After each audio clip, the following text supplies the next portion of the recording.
वो किसी न किसी बहाने किसी महिला पहलवान को कसकर गले लगाता और अपनी छाती से चिपका लेता। कभी वो इस तरह से कसकर छूता कि महिला पहलवान असहज हो जाती, तो कभी उसकी छाती को दबाकर उसकी सांस चेक करने का बहाना देता। जब असहज महिला पहलवान खुद को उसके चुंगल से छुड़ाती है, तो वह कहकर अपना बचाव करता है कि वो तो उसके पिता की उम्र का है।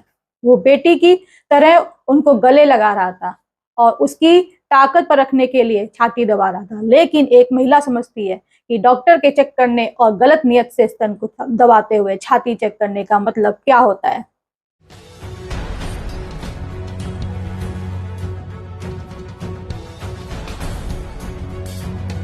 पिछले 1.5 महीने से पहलवान बृजभूषण सिंह के खिलाफ मोर्चा खोले हुए हैं। पहलवान मांग कर रहे हैं कि बृजभूषण सिंह की गिरफ्तारी हो, लेकिन एक दिल्ली पुलिस है जो बृजभूषण सिंह पर पॉक्सो एक्ट लगने के बावजूद भी उसे गिरफ्तार नहीं कर रही है। 28 अप्रैल को सुप्रीम कोर्ट के निर्देश पर दिल्ली पुलिस ने एफआईआर दर्ज की थी। अब उस एफआईआर की कुछ डिटेल भी सामने आ गई है। एफआईआर में बृजभूषण पर सेक्सुअल डिमांड, गलत तरीके से छूने के साथ साथ गंभीर आरोप लगाए गए हैं। दरअसल बृजभूषण सिंह के खिलाफ 7 पहलवानों ने 21 अप्रैल को दिल्ली के कनॉट प्लेस थाने में शिकायत दी थी, जिसके आधार पर 28 अप्रैल को दिल्ली पुलिस ने यौन उत्पीड़न के 2 मामले दर्ज किए थे। पहले एफआईआर में नाबालिग पहलवान द्वारा लगाए गए आरोपों को रखा गया है। इसमें पॉक्सो एक्ट के तहत मामला दर्ज किया गया है। वहीं दूसरी एफआईआर में बाकी के बचे 6 पहलवानों के लगाए गए यौन उत्पीड़न के आरोपों से जुड़ा हुआ है।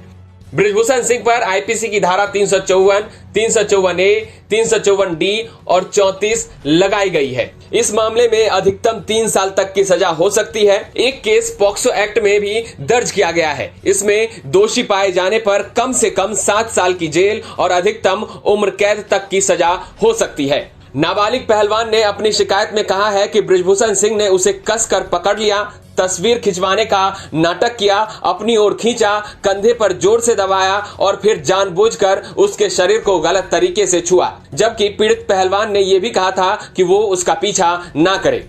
वहीं बाकी बची 6 पीड़ित पहलवानों की शिकायत की डिटेल भी सामने आ गई है। खबरों के मुताबिक पहली शिकायत में यह कहा गया है कि होटल के रेस्तरां में रात के खाने के दौरान मुझे अपनी मेज पर बुलाया, मुझे टच किया, छाती से पेट तक छुआ, रेसलिंग फेडरेशन के ऑफिस में बिना मेरी इजाजत के मेरे घुटनों, मेरे कंधों और हथेली को छुआ गया। अपने पैर से मेरे पैर को भी टच किया गया। मेरी सांसों के पैटर्न को समझने के बहाने छाती से पेट तक टच किया गया। दूसरी शिकायत में कहा गया है कि जब मैं मैट पर लेटी हुई थी तब आरोपी बृजभूषण सिंह मेरे पास आया। मेरे कोच उस वक्त नहीं थे। मेरी अनुमति के बिना मेरी टी शर्ट खींची, अपना हाथ मेरी छाती के ऊपर रख दिया और सांस की जांच के बहाने मेरे पेट के नीचे सरका दिया। फेडरेशन के ऑफिस में मैं अपने भाई के साथ थी। मुझे बुलाया और मेरे भाई को रुकने को कहा गया। फिर कमरे में अपनी तरफ खींचा, जबरदस्ती करने की कोशिश की।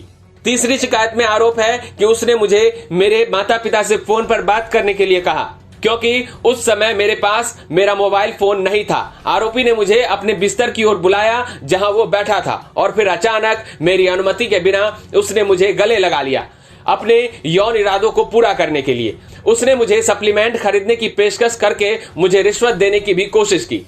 चौथी शिकायत में यह आरोप लगाया गया है कि बृजभूषण सिंह ने मुझे बुलाया और मेरी टी शर्ट खींची और अपना हाथ मेरे पेट के नीचे खिसका दिया।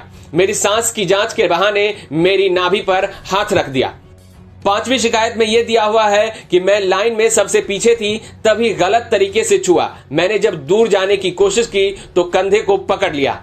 और छठे और आखिरी शिकायत में तस्वीर के बहाने कंधे पर हाथ रखने का आरोप है, जिसका पीड़िता ने विरोध भी किया। कुछ इसी तरह तमाम महिला पहलवानों के साथ भाजपा सांसद और भारतीय कुश्ती संघ का अध्यक्ष बृजभूषण शरण सिंह करता था। यही नहीं, वो और भी बहुत कुछ करता था या करने की कोशिश करता था। कुछ महिला पहलवानों को बृजभूषण ने सांस लेने के पैटर्न के बहाने गलत तरीके से छुआ और अंतरंगों से छेड़छाड़ की। बृजभूषण शरण सिंह ने कई महिला पहलवानों की जांघ, कंधे, पेट और छाती को गलत नियत से बार बार छुआ।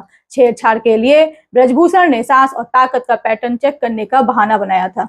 एक महिला पहलवान के साथ 2016 में टूर्नामेंट के दौरान बृजभूषण शरण सिंह ने एक रेस्टोरेंट में उनकी छाती और पेट को इतने गलत तरीके से छुआ कि वो बुरी तरह से घबरा गई थी। उसने खाना भी नहीं खाया और पूरी रात सो भी नहीं पाई। यही नहीं, ब्रजभूषण ने एक महिला रेसलर से 2019 में टूर्नामेंट के दौरान गलत हरकतें की।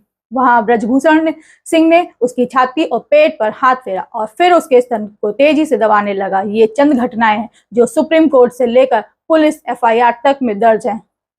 मुझ पर आरोप लगाने वालों, गंगा में मेडल बहाने से ब्रजभूषण सिंह को फांसी नहीं मिलेगी। अगर तुम्हारे पास कोई सबूत है तो जा करके पुलिस को दो, न्यायालय को दो, और न्यायालय मुझे फांसी देगा तो मुझे स्वीकार है, मैं उस फांसी को चढ़ जाऊंगा। एक महिला पहलवान को तो उसने स्पष्ट कह दिया कि वो तभी आगे खेल पाएगी जब वो उसके साथ कंप्रोमाइज करेगी।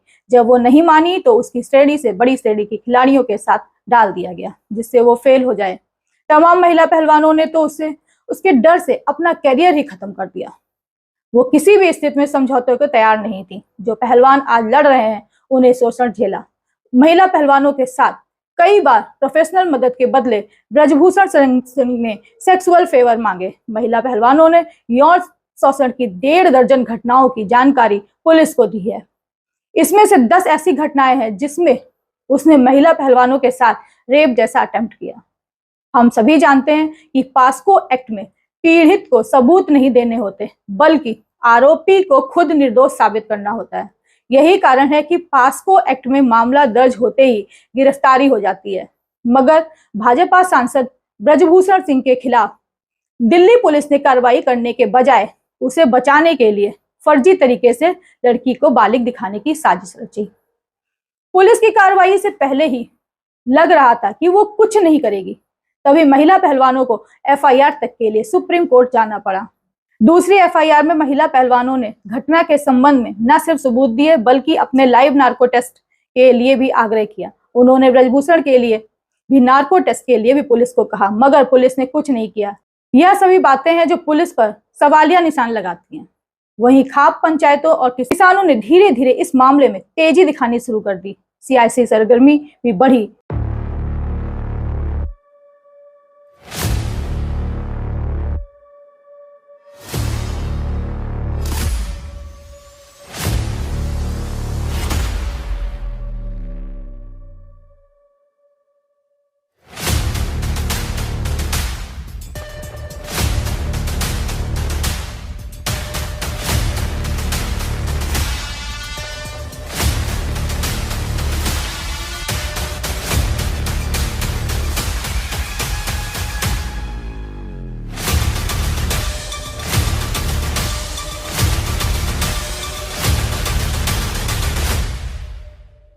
राहुल गांधी ने अमेरिका से ये ट्वीट करके इस मामले में पुलिस और सरकार की भूमिका पर सवाल उठाते हुए इन महिला पहलवानों के साथ होने की बात कही। वहीं प्रियंका गांधी ने भी आक्रामक रुख अपनाया है। प्रधानमंत्री से मेरी कोई उम्मीद नहीं है, क्योंकि अगर प्रधानमंत्री जी को इतनी भी परवाह होती तो कम से कम बात तो करते, बुला तो लेते। फिर से जब आपने मेडल लेके आए तो आपने बुलाया ना, घर चाय पिलाई तो बुलाइए, बात करिए। बच्चियां हैं, बच्चे हम सबकी बच्चियां हैं। और मतलब क्या कह रही, ये कह रही है ना कि हमारी 2024 का इलेक्शन है। अब भगवान जाने, मैं आपसे पूछ रही हूँ कि भाई इस आदमी को बचाने के लिए इतना सारा क्यों किया जा रहा है, जब इतनी सारी लड़कियां जिन्होंने देश के लिए इतना किया है, अपने परिवारों के लिए किया है, प्रदेश के लिए किया है, देश के लिए किया है, और इतना मतलब पर्सनल संघर्ष है इनका, आप देख सकते हैं। इन्होंने इतना किया है और आप उसको बचा रहे हैं। भाई इनको बचाओ ना। हमारे देश के बारे में ये क्या कहता है अगर हम अपने बच्चियों को नहीं बचा सकते? देखिए, आप भी जानते हैं, हम भी जानते हैं कि कमेटियां क्या होती हैं। बात टालने का काम होता है कमेटियां। हम कमेटी बना रहे हैं, आप कमेटी के साथ बात कर लो आपका, और फिर बात खत्म। यही चाहती है ना सरकार। क्यों? चाहे आप उत्तर प्रदेश के एक गांव में देखिए, चाहे कहीं पे भी देखिए, जब महिला का शोषण होता है तो सरकार मौन हो जाती है, चुप हो जाती है। उस बेचारी महिला को हर जगह जाकर एफआईआर दर्ज नहीं होता। एफआईआर दर्ज होता है तो उसकी कॉपी नहीं मिलती। ये कोई नई कहानी नहीं है, लेकिन इन लड़कियों में इतना दम है, इतना आत्मविश्वास है और इतनी करेज है, ब्रेवरी है कि ये लोग खड़े हैं और कह रहे हैं कि हम ये होने नहीं देंगे। तो पूरा देश, मैं आपको बता सकती हूँ कि प्रधानमंत्री जी पहचाने नहीं पहचाने, इनके मंत्री पहचाने नहीं पहचाने, इनकी सरकार पहचाने नहीं पहचाने, पूरा देश इनके साथ है, पूरा देश। और सिर्फ ये सरकार उस आदमी को बचाना चाहती है। सबसे पहले उस आदमी को उस पद से हटाइए, सबसे पहले। राजस्थान के मुख्यमंत्री अशोक गहलोत और पश्चिम बंगाल की मुख्यमंत्री ममता बनर्जी ने सार्वजनिक कार्यक्रमों में इसकी निंदा की। दिल्ली के मुख्यमंत्री ने भी इस पर ट्वीट किया है। हरियाणा के पूर्व मुख्यमंत्री भूपेंद्र सिंह हुड्डा और उसके सांसद बेटे दीपेंद्र हुड्डा ने तो लगातार इस मुद्दे पर संघर्ष का बिगुल बजा रखा है। पूर्व राज्यपाल सत्यपाल मलिक और सांसद जयंत चौधरी ने भी महिला पहलवानों के समर्थन में हर संभव लड़ाई लड़ने की बात कही। सभी एक ही बात पूछ रहे हैं कि आखिर क्या वजह है कि 28 मई को एफआईआर दर्ज होने के 1 महीने से अधिक गुजर चुके हैं मगर पुलिस कुछ नहीं कर रही है। ऐसा तो पहली बार हो रहा है, क्योंकि इन धाराओं में एफआईआर दर्ज होते ही पुलिस का पहला एक्शन ही गिरफ्तारी होता है। इससे राजनीतिक दबाव और महिला पहलवानों का सब्र तोड़ने की पूरी साजिश समझ में आ रही है। पहली पीड़ित महिला पहलवान की शिकायत में सामने आया कि एक दिन जब मैं होटल रेस्टोरेंट में डिनर करने गई थी तब ब्रजभूषण ने मुझे अपनी डिनर टेबल पर अलग से बुलाया, फिर ब्ला ब्ला ब्ला, आगे और भी शब्द हैं जो बताए नहीं जा सकते। बिना मेरी मंजूरी के अपना हाथ मेरी छाती पर रखा और मुझे दबोच लिया। वह अपना हाथ मेरे पेट तक ले गए। मैं स्तब्ध थी। वह इतने पर ही नहीं रुके, फिर उनका हाथ ऊपर आया, मेरे दोनों सिरों की तरफ आया। उन्होंने मेरी छाती दबोच ली और फिर अपना हाथ पेट तक ले गए और फिर वापस। आगे और भी शब्द हैं जो नहीं कहे जा सकते। ऐसा 3-4 बार किया गया। सिंह की कुश्ती संघ के कार्यालय में उन्होंने मेरी मर्जी के बिना मेरी हथेली, घुटने, जांघें और कंधे छूने शुरू कर दिए। मैं उस पल सिहर जाती थी। पहलवान बताती है, जब हम बैठे थे तो उनके पैर मेरी टांगों से छू रहे थे, मेरे घुटनों को छुआ। उन्होंने अपना हाथ मेरे सीने पर रखा और मेरी सांस जांचने के बहाने हाथ पेट तक ले गए। उनकी नियत बात बस मुझे गलत तरह की छूने की थी। दूसरी पहलवान ने बताया कि जब मैं मैट पर लेटी थी, ब्रजभूषण मेरे पास आए। उस वक्त मेरे कोच वहां नहीं थे। वह झुके और मेरी मर्जी के बिना मैं हैरान रह गई। उन्होंने मेरी टी शर्ट ऊपर खींची और मेरी छाती पर हाथ रख दिया। फिर मेरी सांस जांचने के बहाने पेट तक हाथ ले गए। फेडरेशन ऑफिस गई थी तो मुझे आरोपी के कमरे में बुलाया गया था। मेरा भाई जो मेरे साथ था उसे बाहर रुकने को कहा गया। ब्रजभूषण ने बाकी लोगों के बाहर जाने पर दरवाजा बंद कर लिया, अपनी ओर खींचा और मेरे साथ जबरदस्ती करने की कोशिश करने लगा। तीसरी पहलवान के मुताबिक उन्होंने मेरी मम्मी पापा से फोन पर बात कराई। उस वक्त मेरे पास पर्सनल मोबाइल फोन नहीं था। ब्रजभूषण ने मुझे अपने बेड की तरफ बुलाया जहां वो बैठे थे और फिर अचानक मुझे बिना मेरी मर्जी के बाहों में भर लिया। अपनी हवस को पूरा करने के लिए उन्होंने मुझे घूस देनी चाहिए।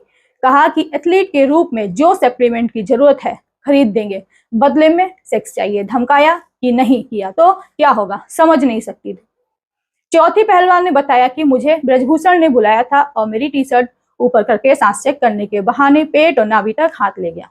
क्योंकि वह हमेशा ही उल्टी सीधी हरकत या बात करने की ताक में रहता था। लड़कियों जिनमें मैं भी थी ने मिलकर अकेले ब्रेकफास्ट, लंच या डिनर पर न जाने का फैसला किया। इससे वो नाराज हो गया। पांचवें पहलवान ने बताया कि जब मैं टीम फोटोग्राफ के लिए आखिरी लाइन में खड़ी थी तब ब्रजभूषण आया और बगल में खड़ा हो गया। अचानक मुझे मेरे पीछे एक हाथ महसूस हुआ। मैं उसकी हरकतों से दंग रह गई। मेरी मर्जी के बिना बेहद आपत्तिजनक हरकत थी। जब मैंने हटने की कोशिश की तो उसने मुझे कंधे से पकड़ लिया। छठी पहलवान ने बताया कि मेरे साथ फोटो क्लिक कराने के बहाने उसने मुझे कंधे से पकड़कर अपनी ओर खींचा। खुद को बचाने के लिए मैंने ब्रजभूषण से दूर जाने की कोशिश की, क्योंकि मैं आरोपी के ऐसे जबरिया व्यवहार से सहज नहीं थी। उसके चुंगल से बचने के लिए मैंने बार बार प्रतिरोध किया और उसे धकेलने की कोशिश की, जिस पर उसने मुझे धमकाया। ज्यादा स्मार्ट बन रही है क्या?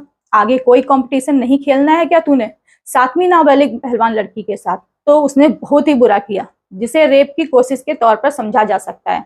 यह पिछले 6 महीने से खेल मंत्री से लेकर प्रधानमंत्री तक को लिखित में दिया जा चुका है। 1.25 महीने से ये सभी बातें सुप्रीम कोर्ट से लेकर पुलिस तक के रिकॉर्ड में दर्ज हैं, मगर फिर भी कार्रवाई नहीं हो रही। आखिर क्यों? मोदी सरकार इन यौन उत्पीड़क भाजपा सांसद को क्यों बचाना चाहती है? क्या डर है और किस बात का डर है? इस सांसद का प्रभाव 4 विधानसभा क्षेत्र और 2 लोकसभा क्षेत्रों से अधिक में तो नहीं है कि इतना बड़ा संकट पैदा हो जाए। फिर डर किस बात का है? क्या यह सांसद पहलवान मजबूर लड़कियों को कहीं और भी भेजता था? यह सवाल हर किसी के लब पर है। We stand by the women. We will fight till every moment for the women, and till these girls get justice, we will not sit down. I was there on day one. I'm there whenever they want us, and we will ensure that the girls get justice. One of incident नहीं है। हम देखते हैं कठुआ में जब एक बच्ची का वहाँ पे रेप होता है तो वहाँ पे जो अक्यूज्ड हैं वो भाजपा के होते हैं और उनके सपोर्ट में रैलियां निकलती हैं। हम देखते हैं उन्नाव में कुलदीप सिंह सेंगर अक्यूज्ड है। जब तक पब्लिक प्रेशर नहीं बनता है कुलदीप सिंह सेंगर आराम से बैठे रहते हैं, रैलियां कर रहे होते हैं, मीटिंग्स कर रहे होते हैं, कुछ नहीं होता है।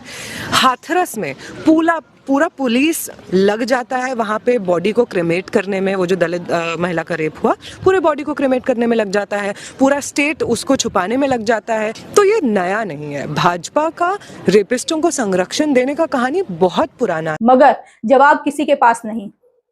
अब आप भी सोचिए कि किसको बचाने के लिए कथित संतों और भाजपा के तमाम नेताओं से पैरवी कराई जा रही है। क्यों प्रधानमंत्री और गृह मंत्री इस सांसद से डरे हुए हैं और वो कानून, पुलिस और अदालतों की विचारगी पर सरेआम हंसी उड़ा रहा है।